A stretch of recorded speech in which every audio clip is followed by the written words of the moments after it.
Good morning students.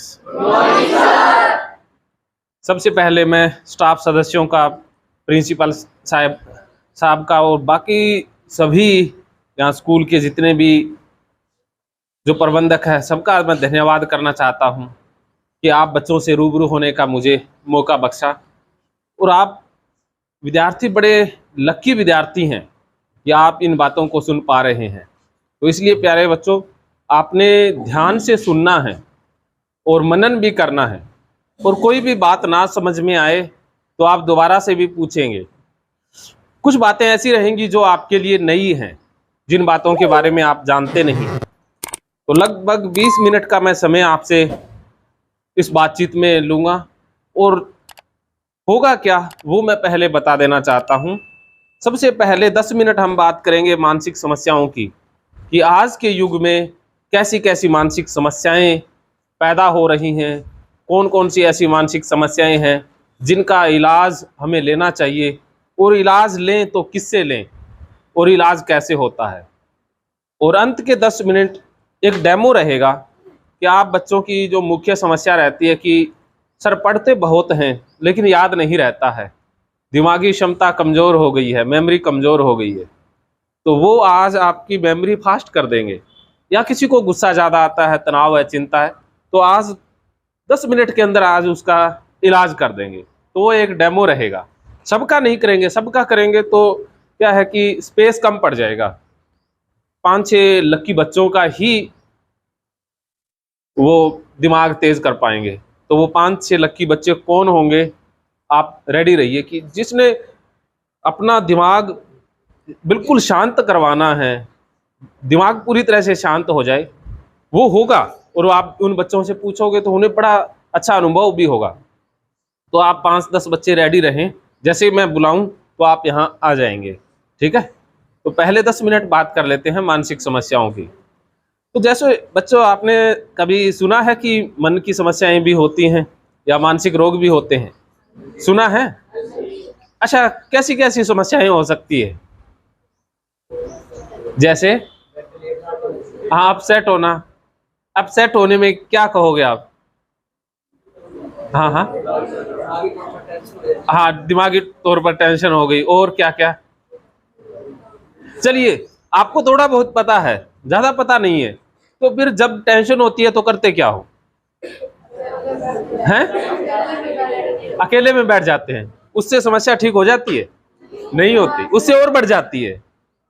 तो जो देखिए, आपको यही बताने के लिए मैं आया हूं कि जैसे आपको सर दर्द हो, बुखार हो, तो आप किसके पास चले जाते हैं?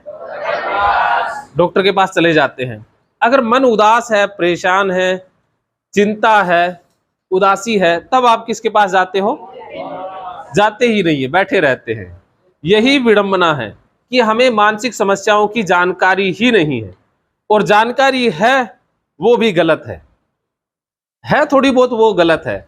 अगर कोई आपको कह दे कि, या किसी दूसरे को कह दे कि मुझे लगता है तेरे ना दिमाग में कोई प्रॉब्लम है, या तेरा मन ना बीमार है, तुझे साइकोलॉजिस्ट के पास, मनोवैज्ञानिक के पास जाना चाहिए, तो अगले का जवाब क्या होगा कि मैं पागल थोड़ी ना हूँ।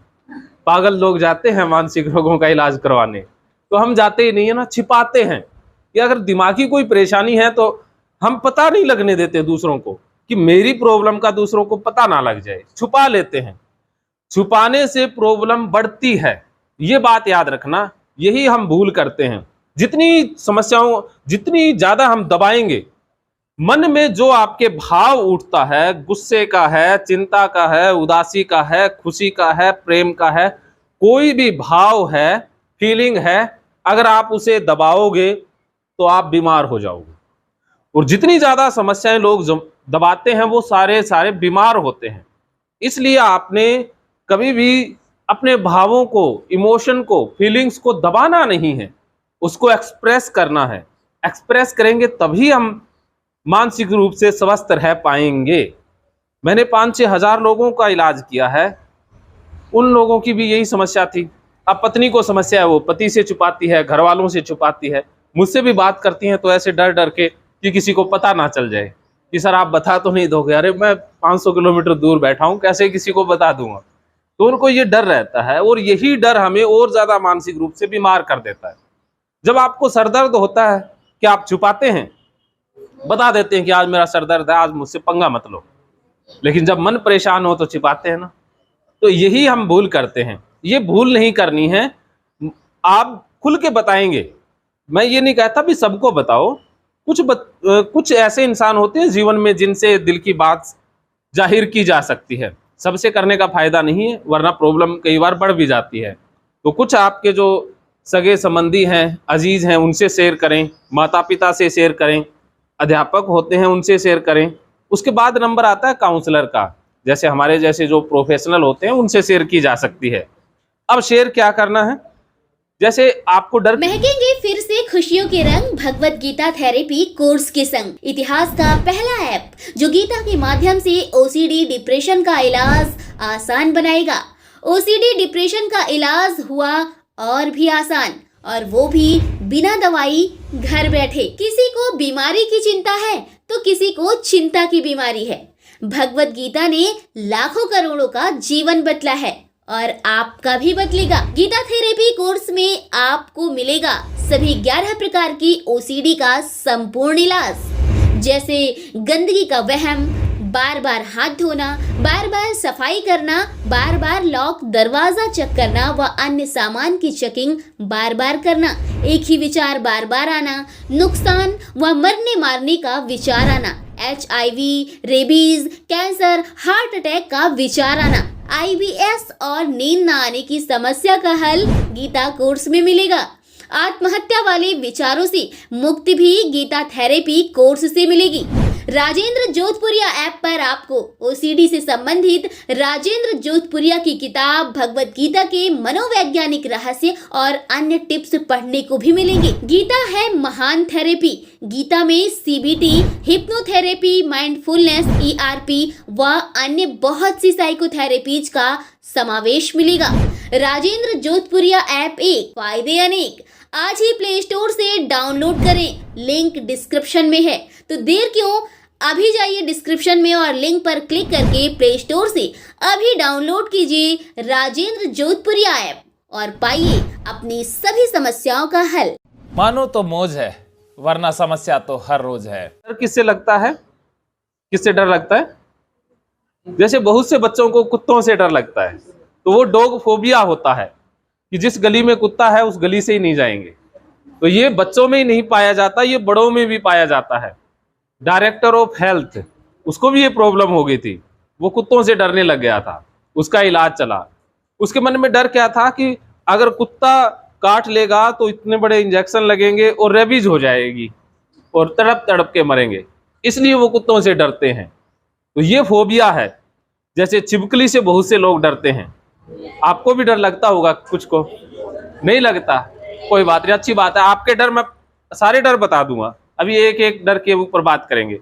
जैसे बहुत सी महिलाओं को ये बीमारी होती है छिपकली से डरने की, तो उनके फ़ोन आते हैं, तो वो बताती हैं कि अगर घर में छिपकली आ जाए तो हम घर से बाहर।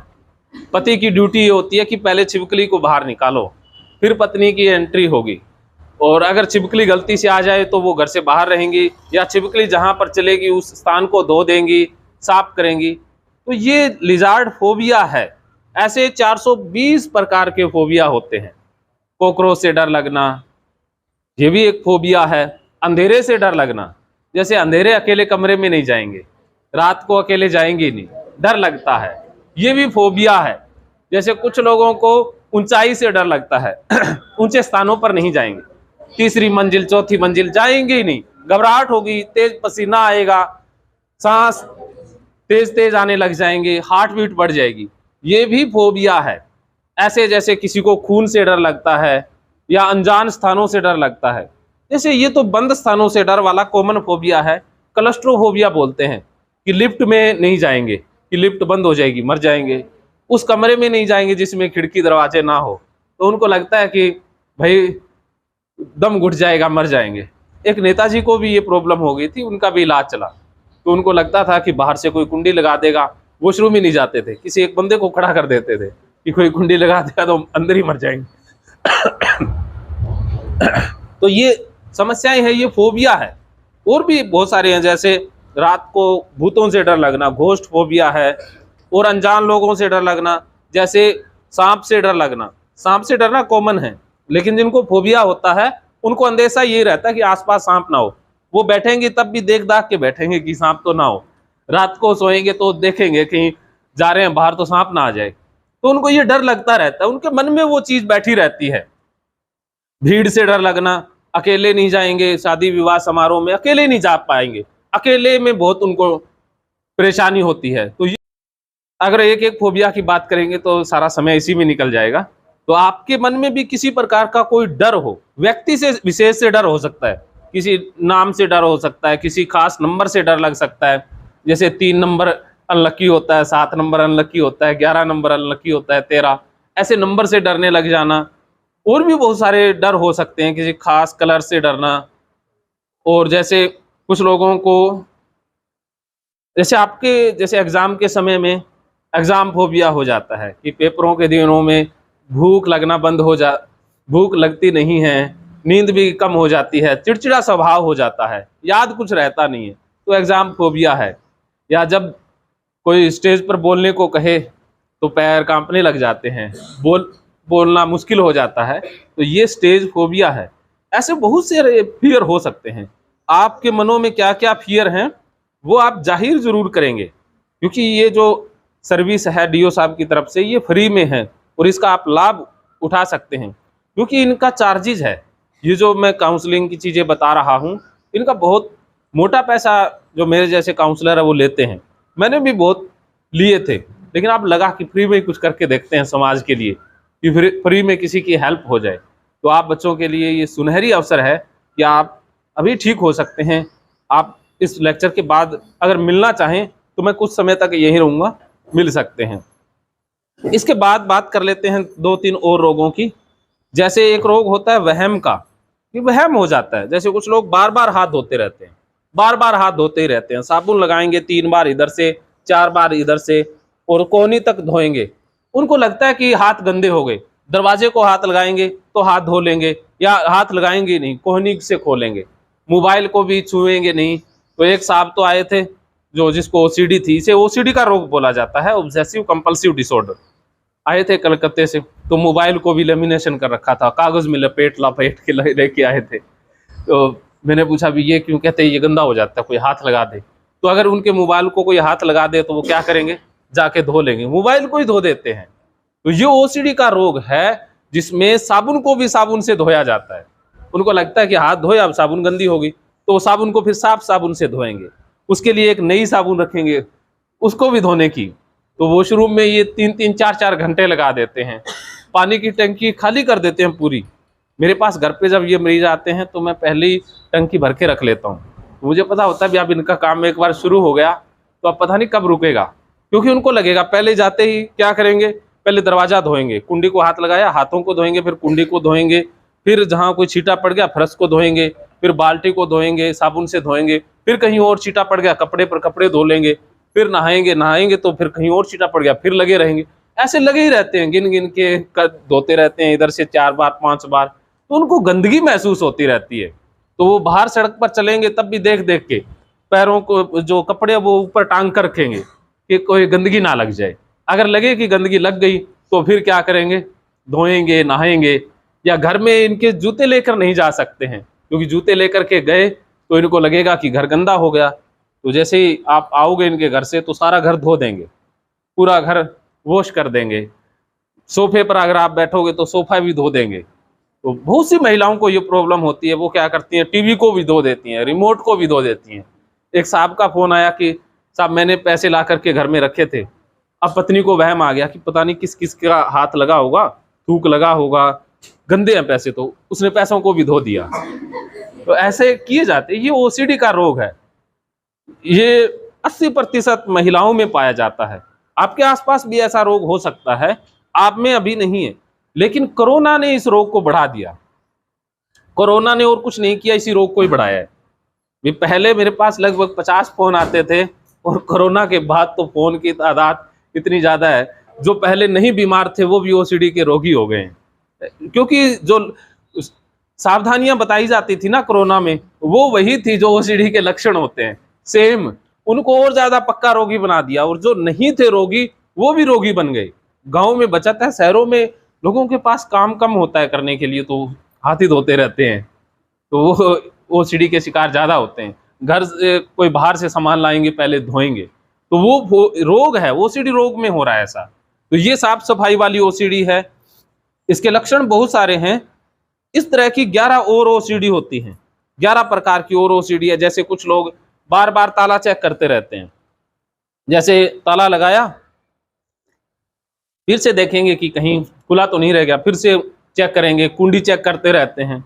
और आजकल तो सोशल मीडिया का युग आ गया, तो फोन पर बार बार लोग चेक करते रहते हैं, या बार बार पोस्ट देखते रहते हैं, कहीं गलत मैसेज तो नहीं भेज दिया, कहीं गलत तो नहीं भेज दिया, देखते रहते हैं, या डिलीट करते रहते हैं, किसी को गलत तो नहीं भेज दिया, गलत तो नहीं भेज दिया। ये भी ओसीडी है, ये मानसिक रोग है। या कई बार एक ही बात को 5-6 बार पूछते ही रहते हैं, एक बार पूछेंगे, फिर दोबारा पूछेंगे, फिर तीसरी बार, बार बार पूछेंगे। सामने वाला खिंच जाता है कि यार तेरे को समझ नहीं आता, लेकिन उनको लगता है कि मैंने सही से पूछा नहीं, कुछ गलत हो जाएगा, तो वो पूछते रहते हैं। मेरे पास जब ऐसे रोगियों के फोन आते हैं तो मैं पेशेंस काफ़ी रखने की कोशिश करता हूँ, लेकिन मेरा पेशेंस भी गड़बड़ा जाता है, क्योंकि वो फ़ोन काटने के बाद फिर से फ़ोन करेंगे कि सर एक बार और बता दो। मैं एक बार और बता देता हूँ, फिर कहेंगे सर एक बार और बता दो। अब बंदा क्या करे, बंदा बताता रहता है, उससे उनकी परेशानी बढ़ती रहती है, वो उनका रोग है। ऐसे और बहुत सारे रोग हैं, जैसे भगवान को बार बार प्रणाम करते रहते हैं, मत्था टेकते रहते हैं, मंदिर या गुरुद्वारे में बार बार ऐसे लगे रहेंगे, पूजा पाठ में घंटों बिता देंगे। आपको लगेगा ये तो बड़ा धार्मिक व्यक्ति है, समझदार व्यक्ति है, पूजा करता है, लेकिन वो धार्मिक नहीं है, वो मानसिक रोगी है। उसके मन में ख्याल आते हैं कि भगवान को प्रणाम नहीं किया, या उनके मन में गालियां आती रहती है, मन में अपने आप ही मन चलता रहता है, तो वो क्या करते हैं, माफी मांगते रहते हैं बार बार कि भगवान कुछ बुरा ना कर देना, बीमारी ना कर देना। या उनको लगता है कि किसी की बीमारी आ जाएगी तो कोई बीमार हो जाएगा, उसकी जिम्मेवारी मेरी है, तो वो अपनी जिम्मेवारी उतारने के लिए भगवान से माफी मांगते हैं। तो एक ये रिलीजियस ओसीडी कॉमन है, बहुत से लोगों को है। वो क्या करेंगे, रास्ते में जाएंगे तो भगवान को प्रणाम करके जाएंगे, अगर भूल जाएं तो वापस आएंगे, घूम फिर के वापस आके प्रणाम करके जाएंगे। हाँ, ये रिलीजियस ओसीडी है। तो ऐसी बहुत सारी ओसीडी हैं। जैसे कुछ लोगों को तेज धार हथियार या जो नुकीली चीजें उनसे डर लगता है, उनको लगता है कि ये इससे मैं खुद को हार्म ना कर लूं या किसी को ना मार दूं। तो ये भी ओसीडी के लक्षण है बहुत सारे। अगर एक एक पर बात करें तो आपको भी लगेगा कि कहीं ना कहीं हम भी रोगी हैं, किन्हीं किन्हीं मामलों में हम बीमार हैं। लेकिन बीमारी और नॉर्मल जो अवस्था है उसमें अंतर होता है। बीमारी वो होती है जब आपका रूटीन खराब हो जाए, लाइफस्टाइल बिगड़ जाए, आप काम पर फोकस ना कर पाएं, पढ़ाई पर फोकस ना कर पाएं, तब बीमारी की अवस्था मानी जाती है। वरना वहम, थोड़े बहुत ऑब्सेशन या शक तो सबको रहते हैं, लेकिन जिसको बीमारी होती है उसको शक रहता ही रहता है। वो दूसरे की जांच पड़ताल करते रहते हैं। जैसे शक की बीमारी भी इसी में आती है कि वो शक रहता है उनको, वो अपने शक को पुख्ता करने के लिए प्रूफ जुटाते रहते हैं।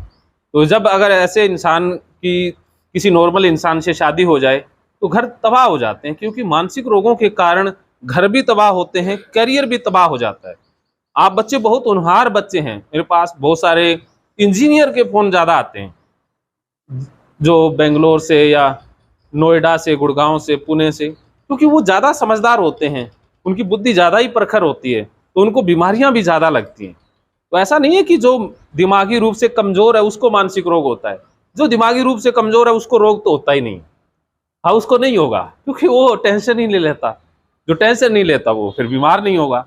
जो बुद्धिमान है, ज़्यादा संवेदनशील है, जिसके अंदर भावनाएं बहुत ज़्यादा है, जैसे आप किसी का बुरा नहीं कर सकते ना, जैसे लड़कियों में आदत होती है कि किसी को बुरा ना लग जाए, भी खुद परेशान हो लेंगे लेकिन दूसरे को परेशान नहीं करेंगे, तो वो आगे जा करके मानसिक रोगों के शिकार हो जाते हैं। तो वो अपनी भावनाओं को रख ही नहीं पाते हैं ना, भी मेरा कुछ नहीं है, भी सामने वाला खुश रहना चाहिए, घर वाले खुश रहने चाहिए, मेरा कुछ नहीं, मैं तो दुखी रह लूंगी। तो ये खुद को दुखी करके दूसरों को खुश करने की आदत हमें मानसिक रोगी बना देती है। सीधी सीधी बात है। तो मानसिक रोगी नहीं बनना है, आपने अपनी बातों को रखना है, जो शुरू में कहा था ना, एक्सप्रेस करना है, बोलना है, जो मन में भाव आया उसे निकाल देना है, फिर ही आप ठीक रह पाओगे। अंत में बात डिप्रेशन की कर लेते हैं।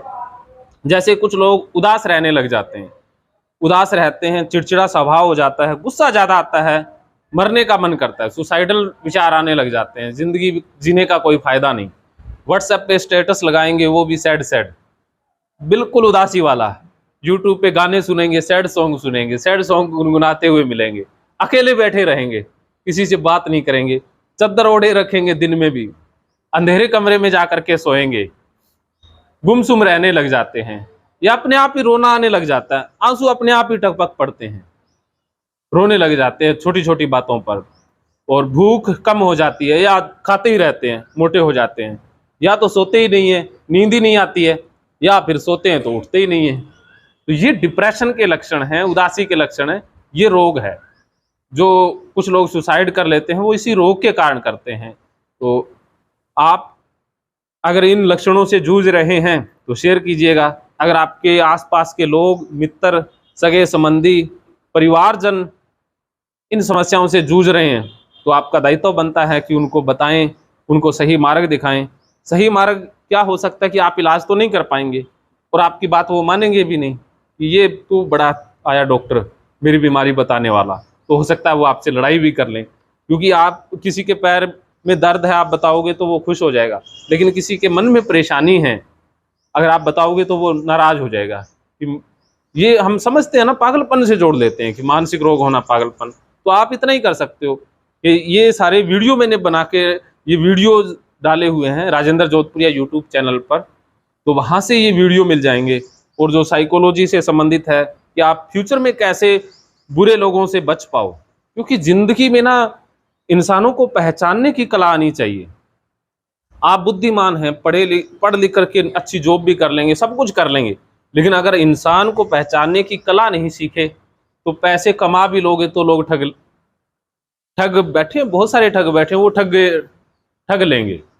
तो हम ठगी से कैसे बचें, कैसे इंसानों को पहचानें, इससे संबंधित मैंने फेस रीडिंग से संबंधित, साइकोलॉजी से संबंधित, हिप्नोसिस से संबंधित वीडियो बना के साइकोलॉजिस्ट राजेंद्र जोधपुरिया चैनल पर डाले हैं, वो आपके लिए बहुत हेल्पफुल रहेंगे। और अब हम डेमो करेंगे कि आपको हिप्नोसिस अवस्था में ले जा करके आपके मन को तेज कर देते हैं। ठीक है? हाँ जी, हाँ जी, हाँ हाँ हाँ हाँ, कोई नहीं, आप बता दिए।